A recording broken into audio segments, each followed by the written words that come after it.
Hi guys, good morning everyone. Umaga po dito sa ngayon, no? Going to work po tayo. Happy Friday. Ano ba ngayon? April 10, 2026. Kamusta na po kayo guys? Sana po ay nasa mabuti kayong kalagayan. Ano bang topic natin for today? We can't escape problems in life. Ang problema guys, regardless man kung anong katayuan natin sa buhay, mahirap, middle class, mayaman, super rich, trilyonaryo, bilyonaryo, may problema talaga lahat ng tao. That's the reality of life bilang tao guys. Iba-iba uri ang problema.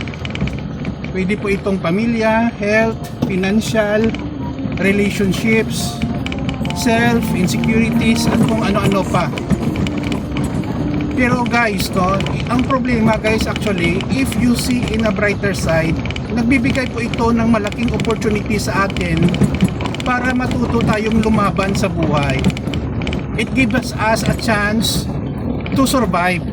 Matuto tayo maghanap ng solusyon sa ating mga problema.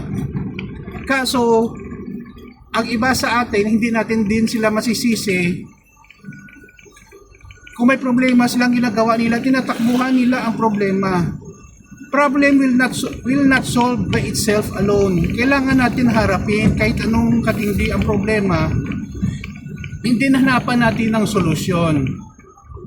Iba, nag-skip sa problema sa paggamit ng droga, drugs, nakakasira sa katawan ng tao, isipan, drinking, smoking, sugal, at kung ano-ano pang bisyo.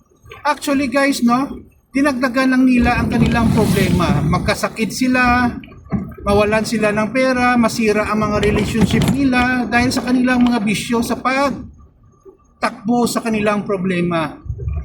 The best thing that I can advise to everyone, including myself, kung may problema po tayo, unang-una nating gawin, manalangin tayo sa Panginoon. Humingi tayo ng wisdom para masolve natin ang ating problema.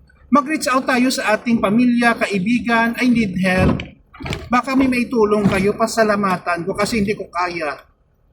Mga ganon guys. Eventually guys, I believe, any kind of problem will be resolved, Masolve po yan.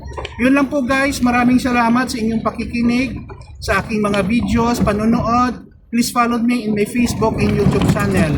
Kita-kita tayo sa sunod na video. Ito naman pong kaibigan nyo si Jake. Paalam guys. Ingat po tayo lagi.